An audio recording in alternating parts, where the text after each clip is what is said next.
Bonjour pasteur. Bonjour. Euh, pour la prédication du dimanche passé, je crois que c'était le 4 janvier, pourriez-vous nous donner un peu la synthèse, ce qui a consisté la prédication en quelques minutes seulement? Nous vous écoutons. D'accord, merci beaucoup. Avant toute chose, bénissons d'abord notre Dieu, le souffle de vie, et qui nous a donné la grâce de se retrouver dans une nouvelle année 2026. Voilà, la fois passée, effectivement, c'était le 4, nous avions parlé sur un thème que nous avions intitulé « Ce sont ceux qui ont le cœur pur qui verront Dieu ». Nous l'avons trouvé dans les évangiles selon Matthieu, chapitre 5, verset 8. Le texte nous dit ceci: « Heureux ceux qui ont le cœur pur, car ils verront Dieu ». Nous voyons ici qu'on parle du cœur, la pureté du cœur. Et cela nous a d'abord poussé à comprendre quelques termes qui font souvent confusion. C'est par exemple, on a parlé de l'âme, on a parlé de l'esprit et on a parlé du corps. Vous verrez que dans les trois éléments que nous venons de citer, il n'y a pas le cœur. C'est ce qui fait que il fallait d'abord expliquer qu'est-ce que c'est que l'âme. L'âme, c'est l'être vivant, c'est un homme vivant. Lorsque vous lisez en Genèse 2, verset 7, et on dit que l'homme devint un être vivant. Et l'âme, c'est ce qui permet l'homme à être en contact avec le physique. Donc le corps humain qui entre en contact avec le physique, donc il est vivant. Un être, le moi, c'est ça l'âme, en bref. Et cela nous a poussé aussi à expliquer le deuxième élément qui est l'esprit. Parce que l'homme est à trois parties. L'homme a le corps, il a l'âme et il a aussi l'esprit. Maintenant, l'esprit, c'est ce qui est à l'image de Dieu. Lorsque vous lisez dans Genèse chapitre 1, verset 27, on dit que Dieu créa l'homme à son image, il créa l'image de Dieu. Donc là, c'est l'esprit de l'homme. Et pour qu'il y ait l'existence humaine, c'est Dieu qui a pris l'esprit et qui l'a mis dans le corps, qui a la personne vivante, mais là, qui a l'âme, qui a l'existence de l'homme. Et cela nous a poussé aussi à parler sur le corps humain. Le corps, si vous lisez la Bible, n'a pas été créé, mais on dit que Dieu avait façonné. Il a façonné le corps avec la terre. Maintenant, lorsque on prend l'esprit de l'homme et qu'on le met dans le corps, c'est là que l'âme commence à exister. Et donc c'est là que l'homme commence à exister. Si l'esprit n'est pas dans le corps va rester comme un cadavre, il n'y aura pas de vie. Alors n'oubliez pas aussi que c'est dans l'âme qu'il y a tous les sentiments. C'est un domaine de sensations. La douleur, la chaleur, la joie, la tristesse, tout ça se trouve dans l'âme. Bon, pour qu'il y ait la douleur au corps, il faut que le corps soit vivant. Et pour que le corps soit vivant, il faut que l'esprit soit dans le corps. Voilà souvent que lorsque j'explique la différence entre l'âme et l'esprit, vous verrez que lorsque Dieu avait dit « créons l'homme à notre image », Dieu créa l'homme à son image, il créa l'image de Dieu, il créa homme et femme. Là, nous sommes en Genèse chapitre 1, le verset 27. Maintenant, peut-être vous vous demandez, pourquoi Dieu a tiré la femme dans le corps de l'homme? Il a tiré une côte et il a fabriqué la femme. D'où était l'esprit de la femme? Parce que la femme aussi a un esprit. Alors comprenez que lorsque Dieu a façonné le corps, il a pris ce qu'il a créé avant. Parce que il a d'abord créé l'homme, l'esprit, donc il est invisible. Pour que l'homme soit visible, Dieu a façonné le corps humain avec de la terre. Donc la terre que Dieu a façonnée, c'est ce que nous appelons aujourd'hui un cadavre. Un cadavre, c'est un corps qui n'a pas de vie. Maintenant, Dieu a pris le souffle, c'est-à-dire l'esprit que Dieu a créé avant. Or, ce que Dieu a créé avant, la Bible dit qu'il créa l'homme et la femme. Il a pris cet esprit, il l'a mis dans le corps humain. C'est ainsi que lorsque Dieu a tiré le côte de l'homme pour former Ève, donc l'esprit était toujours dans Adam. C'est l'esprit que Dieu a créé avant qu'il y avait et l'homme et la femme. C'est ainsi que Dieu a tiré la côte d'Adam pour façonner Ève. Et Ève devient directement un être vivant parce que elle a l'esprit. Où était son esprit? Parce qu'on ne nous dit pas que lorsque Dieu a tiré la côte, il a pris un autre esprit pour mettre dans le corps qu'il a fabriqué pour faire la femme. Non. Donc il a tiré la femme du corps de l'homme et la femme devient aussi un être vivant. Donc l'esprit d'Ève était dans Adam. C'est pourquoi j'explique souvent que c'est l'esprit que Dieu a pris avant qui a mis dans le humain. Et c'est là qu'il faut comprendre qu'il y avait dans Adam l'esprit d'Ève. L'esprit d'Ève était là-dedans. C'est ainsi que lorsque Dieu a tiré la côte, directement la femme est devenue déjà un être vivant. En train de parler de l'âme et de l'esprit. Et le troisième élément, c'est le corps. Nous disons que le corps avait été formé. Ça, c'est le premier corps que Dieu avait formé avec la terre. Et la suite, comme nous le savons, c'est une procréation. Lorsqu'il y a un homme et une femme, là, il y a maintenant la vie qui continue, le corps qui continue jusqu'à aujourd'hui. Donc pour le corps, nous savons comprendre, ça c'est le corps. Parce qu'on sait voir que c'est elle. Donc par là, vous comprenez que l'âme et l'esprit sont invisibles. Mais le corps est visible. On sait voir le corps. J'ai souligné quelque chose. Donc l'âme permet à l'homme, au corps, d'être en contact avec le physique. Tandis que l'esprit qui est à l'image de Dieu est en contact avec le spirituel. Donc l'esprit de l'homme est en contact avec le spirituel. Quand je parle de spirituel, c'est-à-dire l'esprit de l'homme peut être en contact avec Dieu, parce que Dieu est esprit, et l'esprit aussi peut être en contact avec d'autres esprits, les démons et autres, parce que ce sont aussi des esprits. Maintenant, qu'est-ce que le cœur? Parce que la Bible dit que heureux ceux qui ont le cœur pur, car ils verront Dieu. Là, il y a question du cœur, et c'est là qu'il y a le problème.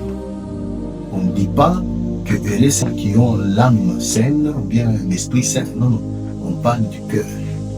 Maintenant, ce que vous devez savoir, le cœur, c'est le domaine et les décisions qui se trouvent dans l'homme vivant. Donc, lorsque nous parlons de l'homme vivant, nous voyons l'esprit qui est dans le corps et l'existence de l'âme est là. Vous voyez l'homme qui est là. Il ne fait aucun mouvement comme l'exemple qu'on a donné, on a pris un frère, on l'a mis là-bas, il est là. Et j'ai dit au frère, va dehors, va derrière. Et moi et quelques-uns dans l'assemblée pensaient que le frère va se diriger vers le couloir et sortir.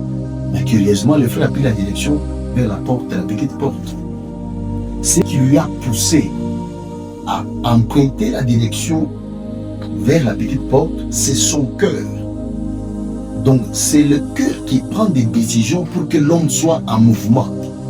C'est le cœur qui prend des décisions pour que l'homme fasse du bien ou du mal. Si l'homme est là, sans bouger, on ne sait pas ce qu'il va faire. Son âme est là, son esprit est là, son corps, nous le voyons. Mais qu'est-ce qui lui donne des décisions pour agir? Donc c'est ça le cœur. C'est ça le cœur de l'homme. Donc, nous devons savoir que tout le mouvement qu'on a déjà fait dans notre vie, ce sont les décisions qui viennent du cœur. Et le cœur agit lorsque l'homme est vivant. Alors comprenez que lorsque quelqu'un fait quelque chose de bien, c'est son cœur.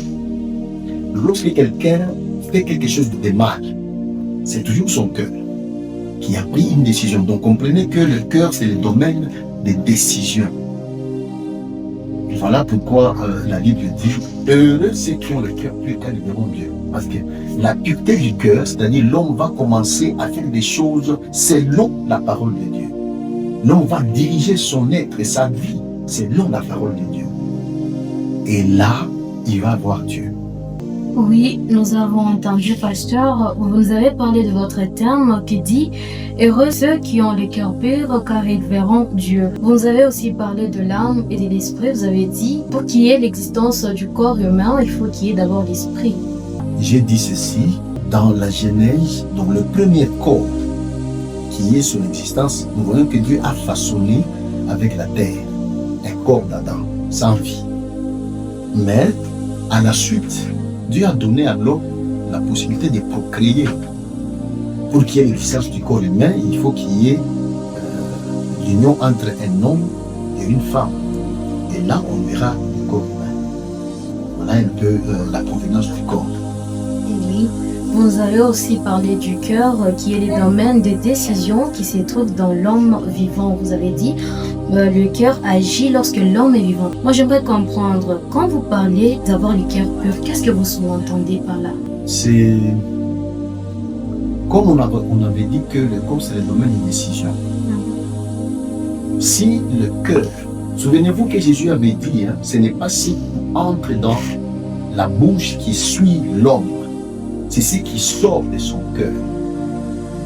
Et souvenez-vous qu'il est dit aussi, toujours dans la Bible, la bouche parle de l'abondance du cœur. Donc l'homme agit selon ce qui se trouve dans son cœur. Si dans le cœur de l'homme il y a des choses pures, l'homme va agir dans la pureté. C'est-à-dire lorsqu'il y a la parole de Dieu, la vérité de la parole de Dieu dans le cœur de l'homme, ça va lui pousser à prendre des bonnes décisions qui se conforment à la parole de Dieu. Lorsque Jésus dit « Heureux ceux qui ont le cœur pur, car ils verront Dieu », ce n'est pas qu'il refuse à ce que celui qui n'a pas de cœur pur, il ne verra pas Dieu. Donc Jésus a refusé. Non. Cela voulait dire ceci. Lorsqu'il y a l'impureté dans le cœur de l'homme, ces impuretés vont pousser l'homme à faire des choses qui ne seront pas dans la voie de Dieu, et par conséquent, l'homme va être perdu, va se retrouver en enfer. Maintenant, c'est lui qui, en lui, il y a la pureté, c'est-à-dire il y a la parole de Dieu, il est rempli des choses de Dieu, il va prendre des décisions qui seront conformes à la voie de Dieu, et ce qui fera par conséquent que l'homme va entrer au ciel, que l'homme va voir Dieu. Même dans la vie pratique ici, même avant que Jésus ne revienne, quelqu'un qui marche dans la pureté, même dans ses prières, même s'il demande quelque chose à Dieu, il va voir Dieu. Ce n'est pas seulement à la fin du temps, non, non. Même actuellement, si quelqu'un, la Bible est claire, la prière d'un homme pécheur est une abomination devant Dieu. Donc quelqu'un qui a un cœur souillé et qui veut voir Dieu, ça sera compliqué. Dieu ne se fera pas voir cet homme. Bon, dans l'exception, parce que Dieu est miséricordieux, il peut exaucer la prière de quelqu'un qui crie vers lui, bien que la personne a un cœur impur. Dieu peut se laisser voir à cet homme, mais cet homme ne verra pas Dieu le dernier jour. Pourquoi? Parce que son cœur est impur. Ce qu'il faut comprendre par là, c'est que lorsque le cœur de l'homme est souillé, il va commencer à agir avec des souillures. Il va commencer à prendre des décisions qui seront à l'encontre de la voie de Dieu. Donc il va prendre une autre voie. Or Jésus est le chemin. Si quelqu'un est impur, son cœur est impur, toutes les décisions qu'il va commencer à prendre, ça ne sera que des souillures. Et par conséquent, comme je l'ai dit, il ne verra pas Dieu. Pasteur, est-ce que pour avoir les cœurs purs, c'est toujours faire la volonté de Dieu? C'est que Dieu nous demande de faire ou de ne pas faire. C'est alors que nous allons arriver à nous allons parvenir à avoir le cœur pur et plaire à Dieu. Comment faire pour avoir un cœur pur? Oui. Ok. Nous avons la parole de Dieu. Jésus a dit, je suis le chemin, la vérité et la vie. Vous voulez aller au Père, il faut passer par Jésus. Passer par Jésus comment? C'est-à-dire écouter les instructions, les enseignements de Jésus. Que nous puissions nous conduire conformément à la parole de Dieu. Comme les textes que j'ai lus ici, l'homme agit selon ce qui est dans son cœur. Alors il faut que l'homme puisse remplir de la parole de Dieu dans son cœur. C'est là que l'homme va commencer à se conduire conformément à cette parole. Donc la pureté, nous la recevons lorsque nous mangeons, nous consommons la parole de Dieu. Nous consommons les Écritures, nous consommons ce que Jésus voulait que nous puissions manger. Donc la parole de Dieu est une nourriture. Lorsque quelqu'un a des réserves de la parole de Dieu, lorsque quelqu'un veut se conduire par rapport à la parole qui est en lui, il aura la pureté du cœur. Son cœur sera pur.